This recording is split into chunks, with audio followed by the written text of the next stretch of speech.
2006 was when the original grant was received, so it goes back quite a few years.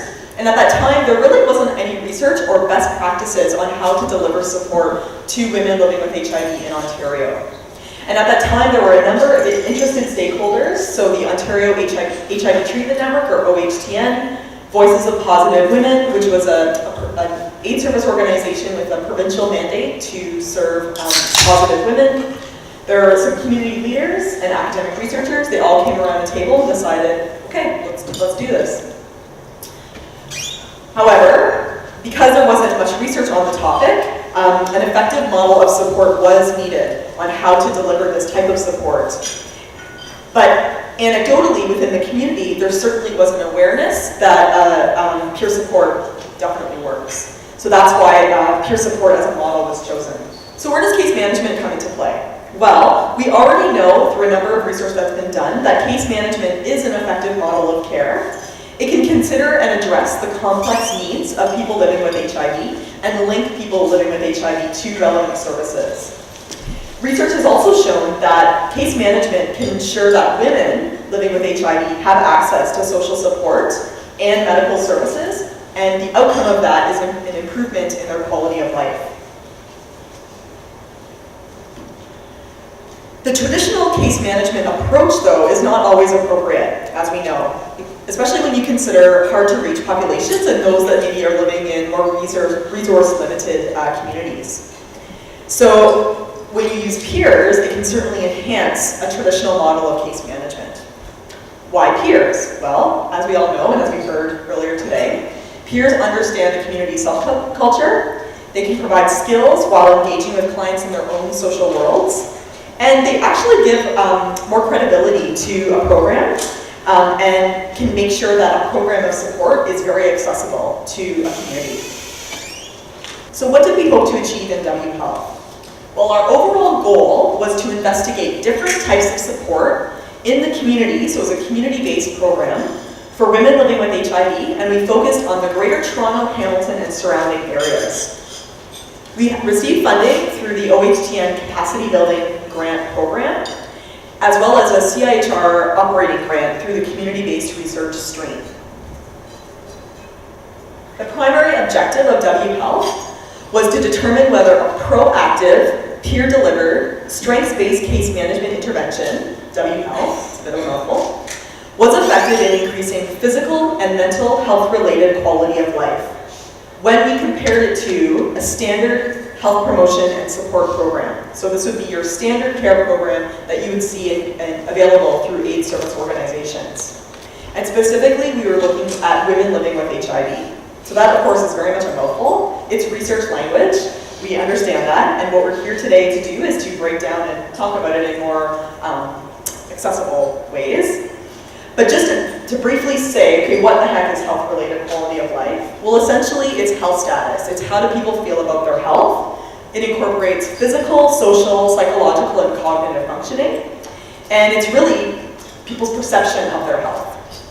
We already know that people living with HIV do have lower physical and mental quality of life compared to the general population, and lower still for women living with HIV. We find that scores, when we get them to fill out the little survey, that the score for the mental health-related quality of life is lower for HIV-positive women. So we wanted to say, okay, if we deliver something like wHEALTH, will that improve the overall perception of their health and their quality of life?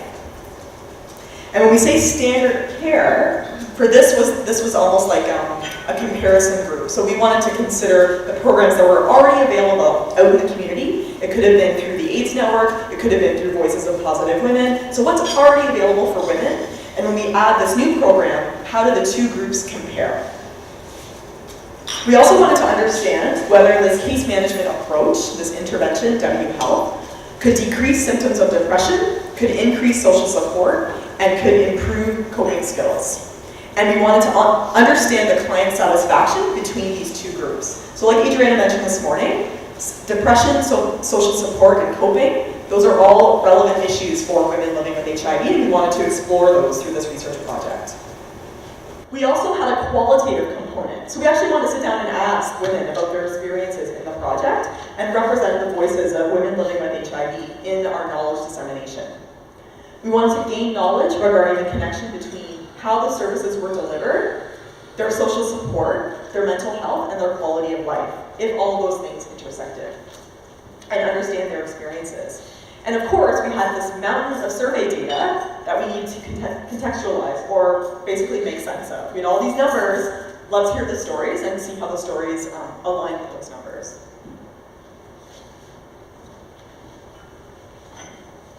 So it's a lot of work, and we need a team to do it. So we had to establish our team. And for us, taking a community-based research approach was very important. So like I mentioned before, there were very much partnerships between community and academia. But at the end of the day, we were all peers sitting around the table, and everyone had an equal voice around the project, the processes, and the methods that we were using. Together, we established guiding principles and terms of reference for our team. We took a lot of time to think about our core values of the research and the intervention, which we'll be talking about. We had to think about logistical and feasibility issues, and really the nitty-gritty of the coordination and execution of the study. And that took a lot of time. So we didn't actually start recruiting until 2008. We got the money, so it took a whole year for us to think about all of these different things and to come to the table together. So we've already mentioned that wHEALTH has core values, so we're going to review them here. First and foremost, wHEALTH is grounded in an anti-oppression framework. So we understand that women's experiences with HIV are shaped by other realities in their lives. This may be their ethnicity, gender and sexual orientation, their class, lifestyle, ability, etc. We strive to address and challenge oppression in ourselves and our activities so that they appropriately address and reflect the diverse realities and communities of women living with HIV. So it's not just the fact that people have a diagnosis of HIV, it's all of the other things that make them who they are. We also were very much committed to harm reduction, and I recognize that harm reduction as a philosophy can be controversial in some places, but it was important for us that we were committed to reducing risks that stem from an activity rather than attempt to stop that activity. And as Leanne mentioned at the beginning of the day, we really wanted to meet women where they were at and recognize whatever it was that they were dealing with. For us, it was about minimizing adverse health, social, and economic consequences associated with any activities that they are engaging in, and promote holistic health and well-being. We wanted to be women-centered and inclusive. So I mentioned they had to self-identify as a woman. So we had, women, basically if they identified as a woman, they were welcome to participate in the study in their multiple diversities, identities, and circumstances. And we were sex positive. So what that meant for us is that we were supporting women in making self-directed, informed choices about their sex and sexuality. We affirmed the rights of women living with HIV to choose how they define their sexuality, how they express it, and with whom. And really it was about making efforts to foster autonomy and self-determination. So to go a bit deeper around our approach, we did take a strengths-based approach, and Adriana spoke to this already. We really believe that individuals possess abilities and inner resources to effectively cope with the challenges of living. And this is the essence of wHEALTH. As we've already mentioned, it's really thinking about their assets, their strengths, and not their challenges or weaknesses or problems. We want to think about outreach. How can we actively seek out supports and opportunities to improve the person's health and well-being? And what informal and formal community supports are available to do that, to help them through that journey. Like Mary mentioned, it was meeting one-on-one, but also being reflective of and talking about all of the resources that might be available to that person. The client directed the conversation and the agenda, but it was also a partnership, that there was a relationship that was non-hierarchical and based on mutual respect. And this is supported by the literature. So we went to the literature and said, what do we know about this strengths-based approach and how can we integrate it within wHEALTH? So for us, wHEALTH is taking the strengths perspective and linking it with a case management approach. So for the wHEALTH intervention, participants had 12 in-person one-on-one sessions over a period of about 6 months, and it was delivered by a peer. So for us, we define peer as a woman living with HIV. And the relationship between the client and the peer case manager is very much emphasized here. So when a participant signed up for the study, what could they expect? Just related to daily living, their housing situation, financial supports, social support and relationships, could be employment and education desires and aspirations, leisure and meaningful activities, or any issue that was identified by the client. And as Mary shared with you earlier, we also had to consider what it meant to work as a peer case manager. And there were a number of ethical, practical, and personal considerations that we had to account for. Of course, the personal values of the peer case managers and where they sit in their own philosophies of care, confidentiality of the peer case managers, their self-disclosure, how they would go about setting and maintaining boundaries, and their own self-care so that they could be taking care of themselves in the process. But our wHEALTH peer case managers provided one-on-one support. They were trained, and we did offer training through the project, which we'll be sharing. But we very much recognized their personal lived experience. The women that we involved in the project already had quite a bit of experience either working or volunteering in the HIV community. Some of them have actually formally been employed through an ASO or a community support service and had already delivered frontline support to people living with HIV. Others maybe had acted in the capacity as a peer mentor. So they already had this sense of providing support to others and what that might mean for them. And as we heard Mary say, and Gladys say, that it was a mutually empowering experience. It was about women supporting women and building and strengthening the community of HIV positive women and making sure that women were connected and that they knew that there were others out there like them. So like I mentioned, we had two groups, okay? So we started recruiting in June of 2008, and then until August of 2010, we randomized women. So we flipped a coin, and we said, some of you are going to receive peer case management, some of you are going to receive the standard care, or the comparison group. So some of them, like I said, were randomized to wHEALTH, and then some of them would get a referral to an existing community program. So all of them received a referral to Voices of Positive Women, which was open at the time, or were encouraged and connected to their local ASO if Voices was outside of their region where they lived. Some of you might not know, but Voices actually did close down. It was shut down in August of 2010 for a number of reasons. And so we had to kind of take a step back and reevaluate. So we felt, okay, well, if we can't refer women to Voices, what can we do? Well, the ethical thing to do is to offer peer case management to all participants. So from August of 2010 to April of 2011, all participants were referred to a peer case manager. And in the interim, we wanted to see, how is everything going? And we did do some analysis and found that overwhelmingly, the peer case management was beneficial to women. This is a clinic at Hamilton Health Sciences. It's a regional clinic that serves a wide catchment area. I actively was approaching women through their circle of care. I was introduced to women during a routine clinic appointment. And certainly we had lots of advertisements around in the clinic that they could self-refer. In Toronto, we had flyers plastered everywhere at all different ASOs and Voices, and word got around. There was lots of word-of-mouth recruitment. And we did send out flyers to the ASOs in outlying areas. So like London, Durham region, because if women still were coming into Toronto, they could certainly still participate.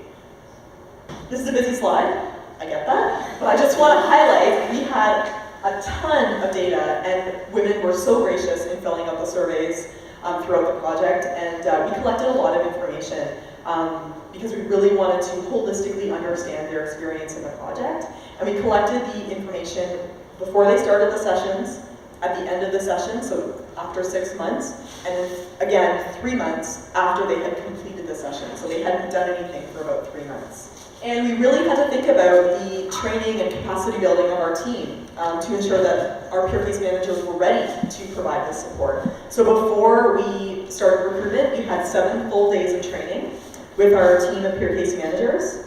It was facilitated by a number of team members and guest presenters. So the topics are listed here, but we covered everything: legal issues, immigration, medical issues, basically they had to have a very good, solid understanding of HIV. Of course, they had their own personal lived experience, but we also wanted to give them some practical knowledge as well. So it was about orienting so that everybody was on the same level, same page when the sessions began.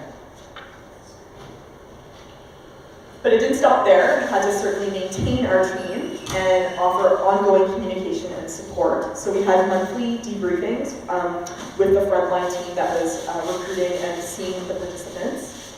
And of course, our peer case managers were a resource and support to each other throughout the project. They were always available through email or telephone calls to debrief with each other. And out of all this work, we have manualized the wHEALTH intervention. So it's a manual entitled Strengths-Based Case Management, a manual for HIV-positive women working as peer case managers.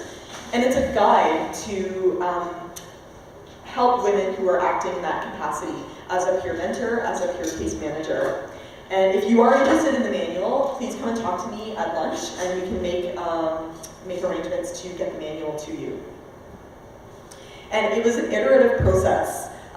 We had the manual when we started the project, and then the frontline team, the peer case managers, and myself took about 4 sessions, like long sessions, and we ripped it apart. And we made major revisions, and we're happy to say it's now in a good state.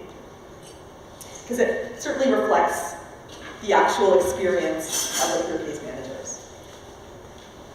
So, shifting gears now onto the study findings.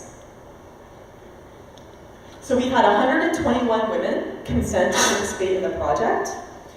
We had 87 women, 84 women were randomized into peer case management and standard of care. After voices closed, we had an additional 37 women who enrolled who were not randomized. And in the end, we had 64 women complete the peer case management and do an assessment post-intervention, and 38 women in the standard of care. This is just to show you some highlights of who participated from the Toronto region. So these are women that could have been as far up as Barrie and Aurora and around. So there was 83 women from the Toronto region. The majority of them did identify as African, and many of them were on ODSP as their current source of income. Many of them identified as single, 74%, and living alone or alone with their children. To compare, we had 38 women enrolled through Hamilton, and the majority of them, 67%, identified North America as their region of origin, with 33% coming from African countries. We had 31% who identified themselves as being employed versus 44% being on the ODSP. So these were working women. These were women that were, they had full-time or part-time employment. But many of them still lived either alone or alone with their children or with their partner. So it was a different group in Hamilton, and we can certainly talk to that, but it was a very diverse group overall in terms of Toronto and Hamilton together as a region. We had 17 women participate in the interviews, and that was the number that we were going for. And many of them were Canadian citizens. And you can see the breakdown here in terms of their ethnicity. So again, they were quite diverse. Interestingly, 56% of the women who we interviewed about their experiences participating in the peer case management did not identify with or attend programming at ASOs. So that's actually very important to keep in mind, 56%. So the majority of women did not attend or identify with ASOs in their community. And this is broken down, so we had about even numbers between Toronto and Hamilton in terms of who did an interview. Okay, so this is just to show that what was going on with them when we first sat down with them. So myself and Gladys did the baseline interviews, so this was having them complete the consent and the demographic questionnaire and all the surveys. So at the time that we sat down with them, the majority of them were on HIV treatment, so you can see the breakdown. It was 70% in the standard care, and 76% were actually on treatment for HIV, and that's consistent with what we would see. A large number of them, 42%, had been diagnosed with a mental illness, and depression and anxiety were the most frequently cited mental illness, mental health issue that was reported, and this is self-reporting, so them self-disclosing. And 20%, 22% had actually received treatment for a mental illness. So as Adriana mentioned, that would be either some sort of medication, or it could also be some sort of psychosocial intervention. Many of them were engaged in care. So when I say engaged in care, we see that 80% were connected to some sort of community resource. That might be case management, day programs, food bank, interpretation services, needle exchange, different types of day programs that they might be attending, or community-based services, drop-ins. Also, 80 to 84% had seen their HIV specialist in the previous 3 months. So these are women who were very much engaged in their HIV care. They were actively receiving care for their HIV. However, between 14 and 20% were active users of ASOs. So these are women who are very much engaged in community programs. They attend their HIV clinic appointments. They do not go to ASOs. And that was very striking for us. So why is that? When we asked women about their experiences of accessing support, it was very open, relative to maybe their HIV clinic or other places. We did identify barriers to them accessing support. And one of those barriers was limited and gender-specific programming. So, as one woman said, getting help as a woman, there isn't much. It seemed to be all geared to men, but unfortunately women and children get it too. And there is desire to connect with their ASO. I want the local ASO to be something it's not. And I think it's a bit sad that I don't feel comfortable going there. And for some women, they haven't been welcomed. They haven't felt welcomed at their ASO. So that was one barrier. And as I already mentioned, stigma and disclosure is another very, very big barrier for women to access support. So group sessions are desired. Women do want to be together and with each other, but they don't want to disclose. I'm quite honestly terrified of walking into a room where I know someone. And as Mary mentioned earlier, there's some women who are kind of in the closet, so to speak. And so this woman really speaks to that. I have two groups of people in my life. It's those that know and those that don't. A part of me really feels torn up inside. The people that are closest to me, my oldest, closest friends, my family, do not know about my diagnosis. I want so desperately to reach out to them, but at the same time, I sort of feel as if I'm sparing them of, a terrible situation. Embarrassment, shame, and all that stuff that surrounds being positive. This was time and time again, we heard this from women. And when we took a look at the survey results, this is what we found. So, for quality of life, so again, this is people's perceptions of their health status, both physical and mental and emotional health status. Overall, our study population was below average for perceived physical and mental quality of life. When we looked at changes over time, and when we compared the wHEALTH group to the comparison group, there was no change over time or difference between groups around their physical health, which we would expect. We don't really expect people to necessarily physically change, although some people did, as a result of participating in wHEALTH. What we would expect or hope to see is a change in their mental health quality of life. So we did see, for women that participated in peer case management, an increase by 3 points versus an increase in 2 points for the women who participated in the standard care. And this increase was sustained over time in both groups. When we looked at symptoms of depression, overall, the study populations, we looked at the whole group, 121 women, were overall mildly depressed. So they all, on the scale that we used, they all were in the mild depression category in terms of symptoms of depression. After they received their support, so after the women received either peer case management or the standard care programming, the standard care clients, were still mildly depressed. So there was no change in their status around symptoms of depression. The peer case management clients, overall, there was no depressive symptoms at the end. So we saw a decrease in the amount and severity of their symptoms of depression. And at 9 months, it actually continued to increase. We saw a further decrease in depressive symptoms in both groups. We looked at perceived social support. So this is women reflecting on who is available to them in their times of need, both emotionally, physically, tangibly.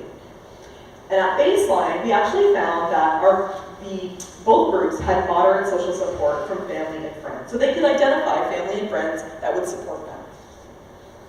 After the support was received, we did see a slight increase in the standard care clients in their social support. But we saw a very large increase in social support amongst the clients who received the peer case management. And again, I think it speaks to that one-on-one individualized care that our panel spoke to earlier. And at 9 months, the changes were sustained in both groups. We did look at coping strategies. We were interested to see whether participation in a peer case management program would improve or change in any way the coping strategies that HIV-positive women have. We looked at different types of coping, positive coping and negative coping. And interestingly, there was actually no change or difference between the standard care and peer case management groups related to coping behavior. So we didn't see an increase in positive coping or a decrease in negative coping. There was no change over time. And we wanted to say, okay, does any of this account for, or could things like immigration status or time in Canada, social support at baseline, etc., be affecting their social support, symptoms of depression and quality of life? And actually we found none of these things were independently associated with those outcomes. In terms of the overall client satisfaction, we did see that 84% of our peer case management clients felt that their overall experience was excellent or very good, compared to 35% of the standard care considering it excellent and 32% considering it very good in terms of the standard care, so the standard care programming. So for me, this says that yes, women really liked peer case management, and the standard care also tells me there are good things happening in community-based organizations that we cannot forget. Could we complement or augment those services in some way to ensure that women are actually getting the type of support that they need. And with the amount of help received, we found that 73% of the peer case management clients were mostly satisfied, compared to very satisfied, compared to 57% of our standard care clients who were very satisfied. So again, there's still room for improvement around the standard care programming, and maybe peer case management is an opportunity to complement the services that are already in existence. So we want to hear more about the stories. Let's forget about the survey data for a while and move on to more of the stories. What were women telling us? So we did find that there were benefits of the peer case management that came out in the interviews that we did with women. And those included the individual support, mentorship, place and space, connecting women with services, and moving forward. So around individual support, women really talked about the fact that the support they were receiving from their peer case manager was safe and accessible. And it was almost the first time that they had received support specifically related to their HIV without having to disclose within a support group. So as this woman said, I had been diagnosed almost 16 years, and this was my first time. My very first meeting with my peer case manager, like I was on air. And I remember the first time I met this woman. So seriously, she was positive for 16 years when I first met her. The only person that knew was her HIV doctor. That's it. No one else in her life knew about her status. And this was very much like, she felt that this was a safe risk to take, this safe step to take around meeting with this peer case manager. And just like Lana said, I saw her at the end when she was done. I didn't even recognize her. It was actually pretty amazing, the transformation that she had undergone. And as our panel said earlier, and as this woman said, you know exactly what it's like to be on all these meds. The pain, the nausea, the depression. If somebody's not HIV, they get an idea. They're not there, They're not the person living with it. Trust me, it's different. So beyond that, there was also this sense of mentorship, that women could build a partnership and work with their peer case manager, and it resulted in a sense of normalcy and hope for the future. So just the idea of talking to someone who is going through what I'm going through, that has been really, really good for me. And as the second quote says, she's been HIV positive for 18 years. She's doing well. I just think that's great. I have a career and still function, and I don't want to give it up. And she's showing me that I don't have to give it up. So like I said, a lot of these women were working, maybe newly diagnosed, and thinking, well, I'm going to have to quit my job. Well, our peer case managers were showing them, no, you don't. Life still goes on. And we've already kind of talked about this, but there was this idea of place and space, that the support could happen in a professional and confidential way, but in informal and relaxed settings. So it's not against the law, to be in an enjoyable space when you are participating. She was very professional and very confidential. She didn't reveal a whole lot about herself initially and allowed me to take charge. And I think that this speaks to, the second quote, speaks to that self-determination of goals, that we really wanted the agenda to be determined by the client and for the client to direct the conversation. Yes, it was a partnership, but it was also based on what the client was bringing to the table. And through peer case management, because it was case management after all, we were able to connect women with services. There was an increasing awareness of services and connecting women with services in a very effective and collaborative manner. So there was one woman, she was able to find out some information. She was very connected to the HIV community already, but through her peer case manager was actually able to pinpoint and be very strategic in how she navigated around the HIV community and understand, okay, if I talk specifically to this person, I'm going to get X. And it really helped her. I would have never known about those things. And getting me in touch with the right people, at least I know who I need to call to get into those programs. It takes a load off your mind. And I remember she talked a lot about, feeling so daunted to go on the internet and start Googling things. And she'd just pick up the phone and call her peer case manager and get the answer instantly. And moving forward. So many women talked about hope, motivation, freedom, transformation, and empowerment.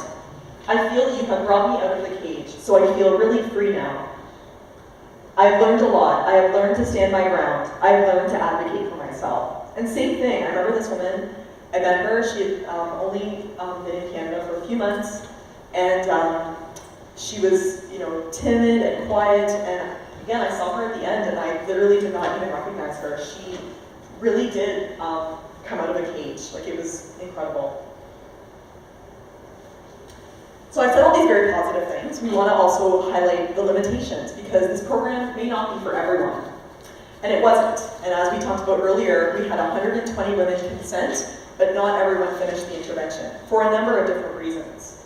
So we had women who were transient, so they may not have been stably housed, or they may not have had access to a phone. And that actually made it very challenging to schedule the appointments. And that's something we need to consider if you're thinking about implementing something like this, that if there's women who are extremely hard to reach, it could make it very challenging. Because keep in mind, our peer case managers were not for crisis management. So they were scheduling appointments bi-weekly. So the purpose was that I'm going to see you 12 times over the course of 6 months, but I'm not your crisis manager. So they weren't on call or there to really manage day-to-day or acute issues, and really it was about checking in twice a month. And of course, we had women with very serious health concerns, and they had to take care of their health first and foremost. So if there were physical limitations or medical issues that came up, it meant we have to put our sessions on hold, and then we'll reconnect when you're well and doing better. And that was we had to be very realistic about that and accommodating. And another consideration that has been very eye-opening for myself and our team is around this idea of peer. And what does peer actually mean? And how complicated the term peer can be. So we did have mixed feelings regarding meeting with someone from the same or different cultural background. So if our peer case manager identified in a particular way, I remember when I would enroll the participants, they would always ask me, well, where is she from? Who is she? Is she from my country?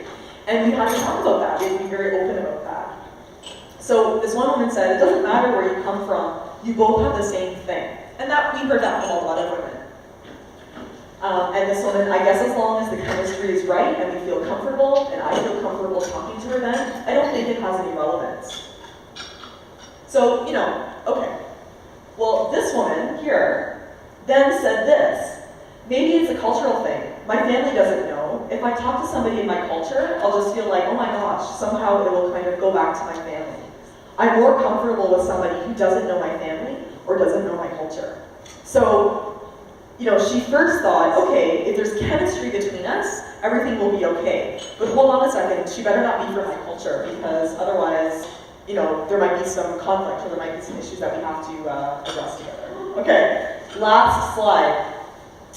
So, conclusion. So we did see through our survey results that there were increases in the mental health-related quality of life and perceived social support in our peer case management clients compared to the standard care. We did see a decrease in symptoms of depression in the peer case management clients compared to standard care. We did not see an effect on coping strategies or behaviors over time, and we thought that maybe this was because of the length of the intervention and the actual goal of the intervention around setting short and long-term goals.